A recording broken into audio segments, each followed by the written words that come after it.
दोस्तों, पहले आप इस वीडियो को देख लीजिए, फिर मैं आपसे बात करता हूँ, आपसे चर्चा करता हूँ।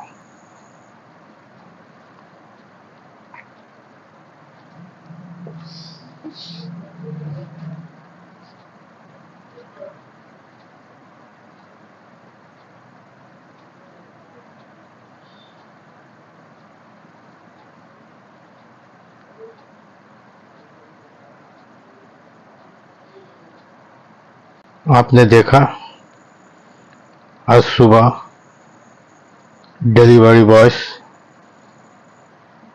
मेरा ऑर्डर का सिलेंडर लेके मेरे घर पर आया, तो मैंने अपना वेइंग स्केल से डिलीवरी बॉय के सामने ही तोला। तो उस तोलने के बाद उसमें 28 किलो 580 ग्राम हुआ, यानी 28 किलो 600।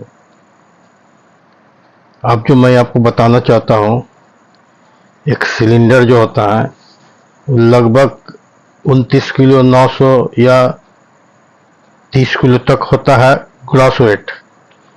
यानी एक सिलेंडर का, एम्प्टी सिलेंडर का वजन होता है 15 किलो 600 से लेके 15 किलो 900।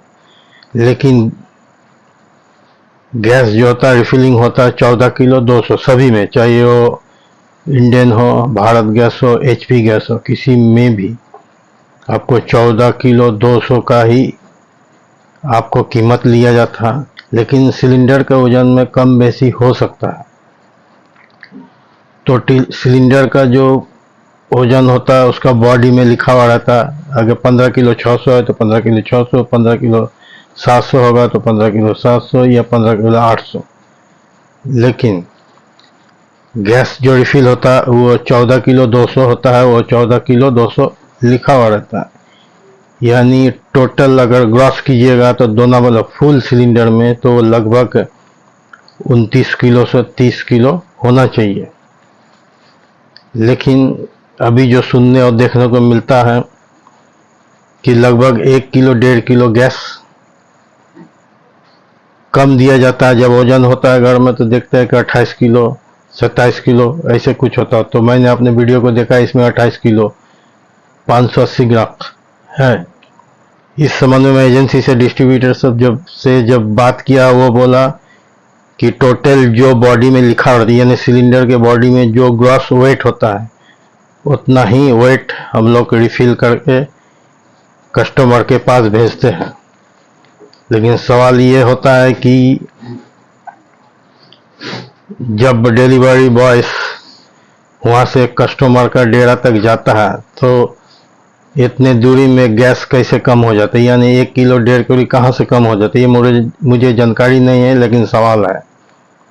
तो इस विषय में जब हम अपना कंप्लेन किए कि मुझे 1 किलो 200 ग्राम लगभग कम गैस है, तो कंप्लेन एक्सेप्ट की एजेंसी से और उन्हें आश्वासन दिया कि आपको दूसरा सिलेंडर दे दिया जाएगा। फिर से बुकिंग किया, फिर से उसी नंबर पे बुक करके दूसरा सिलेंडर भेजने के आश्वासन दिया। तो दोस्तों,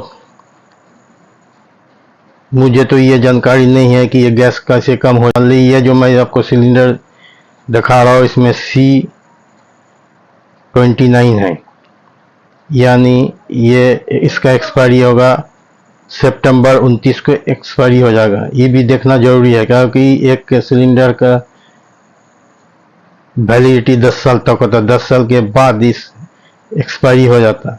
अगर ए होगा तो जनवरी फरवरी मार्च तक होगा, बी होगा तो अप्रैल मई जून तक होगा, सी होगा तो जुलाई अगस्त सितंबर तक होगा, और डी होगा तो अक्टूबर नवंबर दिसंबर होगा। इसी तरह से अपना कोड देखकर और ईयर देख के आप सिलेंडर लीजिए और सिलेंडर को वेट करके लेने की कोशिश कीजिए। एजेंसी वाला भी बोलते हैं, कंपनी का सूचना में भी रहता है, गैस एजेंसी कंपनी के सूचना में भी यही रहता है कि जब भी डिलीवरी बॉय आपको सिलेंडर आपको घर तक पहुंचाता है तो पहले तो उसका सील देख लीजिए,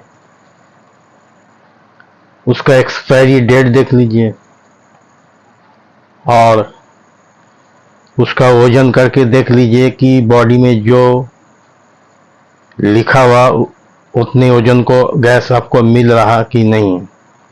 अगर इस तरह का कोई भी समस्या है तो तुरंत आप कंपनी को कंप्लेन कीजिए, या तो डिलीवरी बॉय से सिलेंडर नहीं ले, ताकि आपको फिर दूसरा सिलेंडर मिले।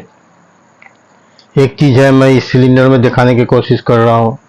देखिए सिलेंडर का साइड में ये खाली सिलेंडर का वजन लिखा हुआ है, देख सकते हैं 15.7 यानी 15 किलो 700 खाली सिलेंडर का वजन है। ठीक इसका ऊपर में देखिए, इसमें लिखा हुआ 14.2 यानी 14 किलो 200 ग्राम गैस है। ठीक है, यानी टोटल मिला के आपको 29 किलो 900 हो रहा, यानी आपको फुल सिलेंडर का वजन 29 किलो 900 होना चाहिए। इधर देखिए इसमें लिखा हुआ एक्सपायरी डेट यानी C29, यानी इसका एक्सपायरी है सितंबर 29। आपको इसको भी देखना बहुत ही जरूरी है। और इस दोनों में ही अगर कोई समस्या आपका आए तो डिलीवरी बॉय से आप सिलेंडर मत लीजिए और तुरंत आप डिस्ट्रीब्यूटर को कंप्लेन कीजिए। मुझे वीडियो दिखाने के मकसद यही था। इसको अधिक से अधिक लोगों पर शेयर कीजिए, लाइक कीजिए, ताकि आपको इस बीच का गड़बड़ घोटाला का पता चल सके। धन्यवाद।